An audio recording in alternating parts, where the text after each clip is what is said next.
What's up? Welcome back to Kegligate Gaming. As you can see, we're back on World of Warcraft, and a while ago we did some DM diaries and how to better do a little bit of dungeon mastering, a little bit of role playing, and today I'm going to be giving out a campaign I think that would work very well. Now, all my campaigns that I try and share here should be 99% lower appropriate. There may be one or two things that kind of stretch it, but nothing that's going to be way out of the okay or way out of the norms here. So definitely try and make sure that it keeps with the story and the canon and all of that. So this is going to be a campaign that requires, of course, a dungeon master, someone who's going to be running it, and a couple people to play it. I usually recommend probably about 4 to 5 people for this one, but all the way up to like 7 or 8 is doable. As I've mentioned before, once you start getting, into the 10 plus people, it becomes a chore to manage, and it becomes less fun, and there's a lot of issues with it. So, to start this campaign, I call it Whispers in the Dark, but of course you can call it whatever you want. Essentially, we're going to have our heroes go about their business. So however your guild or group is set up, that they should be doing just a routine scouting mission, a routine tavern night, whatever your group usually does together. Start it off just like you would any other day. We go to the tavern, grab a couple drinks, and have some talks about whatever, or we're gonna go check out a disturbance out here, however it is.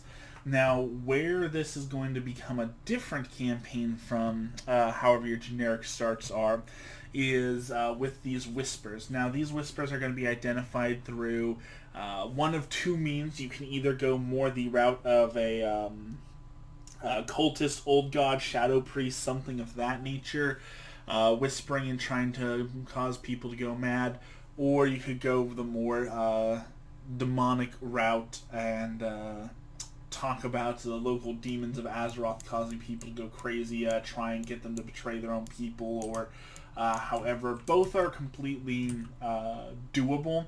Well, there's plenty of examples of course, demons in Azeroth causing people to go crazy or do things that they usually wouldn't do, or anything of that nature. And then, of course, same thing for the old gods and cultists. Plenty of examples of people going crazy and that sort of thing. So, how you're going to initiate this is it's all about subtlety. You don't want to warn your groups ahead of time. You don't want to let them know too much about how this is going to go down, but pick 1 or 2 people to be your victims. And of course, you're going to want to pick victims who are going to react well. You don't want to deal with anyone who's too powerful or too much of a metagamer, or anyone who's just not going to react appropriately. Basically, give them little whisperings. Don't trust your allies. Betray them. Serve me for power. Standard demon and cultist sort of things. Now, let this go on, depending on how long your campaign sessions are, usually for 1 or 2 days. So, continue on your mission like normal, and just let them fester. Let the paranoia grow. Let the group really feel out what's wrong with this person, what's going on. And hopefully the goal is ultimately to break them and make them open up about that they're hearing voices or something's going on, something so that the whole group becomes aware of what's going on and seeks to stop that from happening.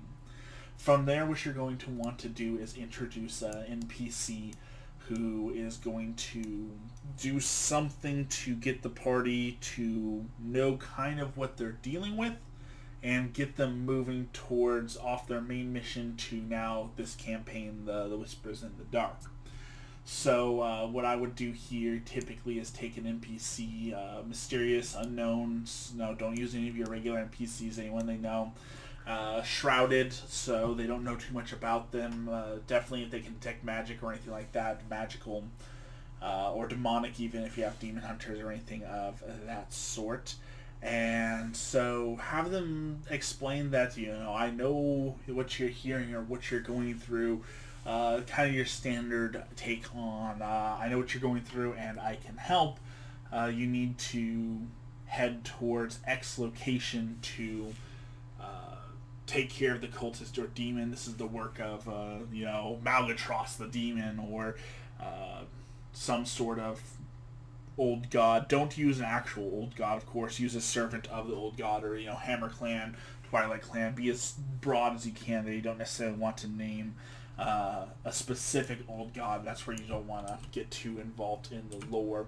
But ultimately, get them to say, okay, we need to kill this demon slash cultist. How do we do that? And he says that you need to head to Northrend. Now, the reason I specifically choose Northrend is a couple of reasons, mostly because I did old god routes on this, and as you can see from here, there's a lot of talk and speculation of the old god being buried around Vashir or somewhere in the unexplored ocean, or something of that nature. So by specifically forcing them to charter a boat, I of course never allow portals and things like that, just tracks for the fun. And there's some cool stuff you can do with the boat that I'll show you in a little bit. Have them come out to this location, force them to say, okay, we'll take a boat up to Northern. And I prefer to use this boat out here. Again, here I am on the map in Faldir's Cove. And the reason I prefer this boat is because it's hardly ever occupied. There should be no one really aggressive here unless you've done, I think, the Insane achievement. And then a couple of these guys might be aggressive, but for a high level, of course, they're not going to bother you. The other reason I choose this boat, it's got top deck, it's got a crow's nest, it's got cannon rooms, it's got a captain's... not really a captain's room, but like a general seating area for everyone here, stowaway storage, and then you've got the bottom levels that are going to have supplies. It's got a couple sleeping hammocks for a sleeping area, and plenty of room over here if you want to have someone cooking or doing something like that. So it offers a lot of versatility. That's why I really prefer this boat. And again, not many people come out here. Every now and then there's a couple ERPers that you have to shoo off the boat, but that's not a big deal. So once they get on the boat, here's where you want to continue the theme of the whispers. You want to continue to try and break down your party members, and if certain people have grown immune to it or aren't reacting anymore, grab the next ones. Make them fearful, make them scared. And the other reason I choose the boat here is because you can do 3, 4, 5 days of campaign on the boat. You can make it take however long you want realistically, because of course the boat ride to Northern is a long one. So however long you want to explain that on the boat, you can do a lot of things. Now, the best part, and this is why, again, I say the boat, and I told you about some things you can do on it, there's kind of a side campaign that I like to do on the boat. So, while you're trying to make them scared, while you're trying to make them really get into the, we're going to die on this boat, someone's going to betray us sort of thing, make them overcome some obstacles. I particularly love the mythos around sirens. And so when I did this, I actually had some sirens that would call to all the male RP members. So this was a really creative way to make it so half the people were incapacitated, the other half had to find some way to snap them out of it or fight the sirens. Which of course is dangerous if you've got half your team already down, as well as you don't want to fight the sirens because they might make your buddies who are now entranced attack you. And you don't want to have to kill your friends. So, make them really think about it and work around it. It makes a really fun just side mission, and it helps to build not only the teamwork and such, but it helps to keep that atmosphere of we're all going to die out here, something's wrong, and now we're going to overcome these obstacles. It really piles it on. It creates that breaking point for a lot of people that really, am I going to become a hero? Am I not? Am I going to step up to the plate? And it's a great area for character development. Some other sea battles that are worth doing, of course, you can do your standard pirates invasion. They come and attack you. You could lose supplies, sinking ship, take their ship, a lot of different opportunities there. Merchants at sea, maybe offer some trading, some rare goods, things like that. Of course, there's always the ever-classic Kraken battle, have to knock the tentacles off the boat to try and let it keep going. Thunderstorms, waves, a lot of different things you can do on the boat. So keep them on the boat for a couple of days. Really let them feel those whispers, let them feel the fear, let them work together. And that's the first real, I would say, actually, that's the halfway point. They've made it off the boat and to Northrend. So that's where we will go to next here. Gonna teleport out to Dalaran. And of course it's the wrong Dalaran. Tells you how much I play WoW these days. I promise I'm coming back, especially if I can do more RP videos, because I really want to see our RP community do a lot better. I know it's kind of died off and it's dwindling, and it's still strong in some areas, but I would love to see more role players and more classic Dungeons and Dragons styled actual DM'd events, because that's where your character development really comes from. As I was talking about the DM diaries, Tavern Knights don't do a whole lot for building characters, so we will wait for the Zeppelin to the Boring Tundra. So take that boat, and we will wait to go there. While we're waiting for the Zeppelin to come, we'll just kind of continue on here. So, as I said, this is going to be like the halfway point. This should be, if you're planning on your campaign taking 2 months, you should have already been a month in, which is, between 4 and 8 sessions typically. And people will really be rattled. They should be tired. They should have some good, though. You can't just keep hammering them down. Make sure they celebrate their victories. If they made it through all that, sirens or pirates or however, and they got these whispers going on, don't break them completely. The point is to get them to that fine line between breaking that puts them into that character development stage where their characters are going to permanently remember this event, and it's going to change the way that they are forever going forward. So make sure you're watching that. Don't whisper people to the point where their character breaks and can't react or can't do anything. And also make sure you don't get a drama queen / king involved. Someone who's going to put all the attention on them and say, oh, look, I'm getting the whispers, look how sad I am, and how everything's on me. Everything's the delicate balance you're trying to achieve. So we're still waiting for this Zeppelin to come. Apparently it is never coming. Well, someone else's Zeppelin's coming here. Well, we'll just pull up the map in the meantime, I suppose. So we want to go to the Boring Tundra, and typically when they arrive by boat, I'll put them, of course, depends on if you're Horde or Alliance, if you go to Valiant's Keep or not. But that's 100% up to you. Horde can come over to Garrosh Landing. Typically, I'll put them in somewhere here because ultimately you're going to want to be going up to this part between the Sholazar Basin and the Boring Tundra, these caves here. This is going to be kind of the caves that you want to use, or you can even use this fallen, I think it was a ziggurat or whatever they call those. It's fallen down to the ground. You can use that as a basis for your old gods. If you're going cultist, hammer clan, old god, that's typically the place you want to be. If you're going more with the demonic approach, I honestly haven't gotten that far here. You can still use, I wouldn't recommend using this building because that's really, really culty and experimenting feeling, hammer clan feeling. I would not use that. I would stick to the caves, a demon hiding in the cave, or something of that nature if you're going the demonic route. And basically this is going to be the final steps of them going up to slay the big baddie and end the campaign. By this point, as I said, they should be tired, they should be weary, they should have gone through quite a lot. So this is just going to be like make that coup de grace battle, that final to really set the campaign in their minds.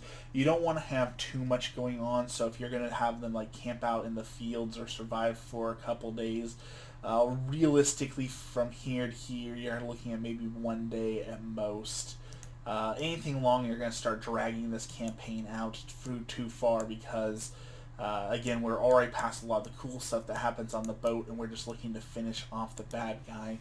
Now, one more thing I'll note is you don't necessarily have to let them kill the bad guy. Demons aren't ever permanently dead, and the Hammer Clan cultists, Twilight Council's always, always, always going to be trying to get more victims. So don't necessarily let them kill them, because that always leaves you the ability to go back later and say, you know what, we're going to start some whispers again, or I want to mess with a couple members, or keep moving their characters forward because they have some good development here. So don't necessarily let it be the end all be all, but let them think that. Let them think that this is the end of it, and give them a little bit of a reprieve, and then kick it back up just a little bit later to really mess with the party and keep them going on it. And this can be either a reoccurring thing, or more than likely the preference would be to keep it small. Keep it like once every couple months, a whisper or two, or something about the campaign, and then maybe, in a couple months revisit and do another campaign around it or something like that. So don't abuse it. Don't make it the forefront. And like I said, avoid breaking people or constantly abusing them with the whispers, because then you're gonna ruin the character psychologically, and then it's no fun. So finally, the Zeppelin's taking off here, and we can see the final places you want to be. As soon as my loading screens are done here.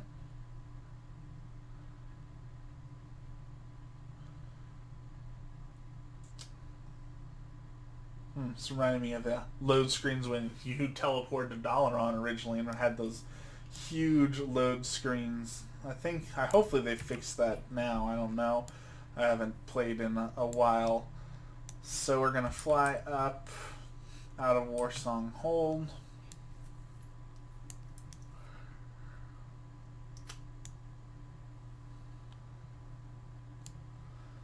Do keep in mind for Lorne Cannon, if you want to, I believe there's some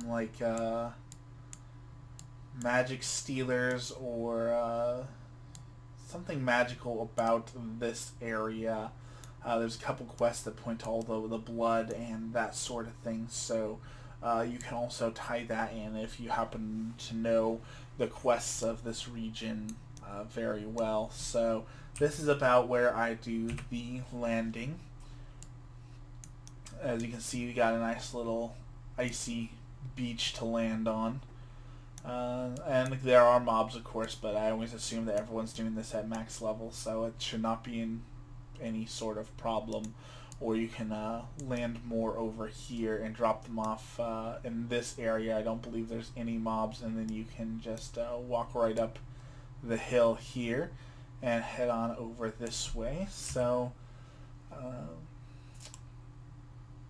follow the road around and then go up this bend. You want to, of course, avoid this area. You do have some steam springs or hot springs here you can always use for a nice reprieve. People, of course, enjoy hot springs and such. Which, if you didn't know about the Fairless Hot Springs, always check that out with your guild. That makes for a fun day out, a fun day of relaxation. So we are almost there finally. So again, this is the area. If you're using demons, don't use this. But if you are using Old Gods or Hammer Clan, you can use this crashed. I want to say Ziggurat. It keeps popping into my mind, but I don't know if that's technically the right word or not. Let's see here. Talaramas. So you got some abominations you can fight, Lich, or you can, of course, ignore all the creatures and make it your own. But definitely some creepy atmosphere to use in here, and there's some cages down below. Otherwise, if you're using the tunnels, I believe there are those these guys, the magma towers in them, and the dens of dying. But these caves are usually, there's a small one there, so that's a good place to have a demon in a final confrontation. I believe this one's a little bit more of a tunnel that you can use if you want to make them walk down a little bit more. Nope, that one is not. I must be thinking of something else. So that's kind of where it ends. Again, make it a big fight. Make it something that's going to take a lot out of them so they have memorable, but end it there, and that would be, again, about 1 to 2 months. If you're doing 1 or 2 sessions a week, I would say about 8, so that would be 2 sessions a week. So that would make 8 a month, so 16 sessions total, 2 months should take you all the way from wherever you choose to start. You can start really in any city, again, depending on how you're starting, to go to the boat in the Arathi Highlands, ride the boat up here, and then come kill the big baddie. And that's kind of the Whispers in the Dark campaign. And I hope you enjoy it. If you do happen to do it, give me some feedback on it. I'm going to keep posting a few more campaigns, I believe, as people need them or use them to just do what I can to give back to the RP community and keep things going here. So thank you again for joining Kegliac Gaming, and have a great day.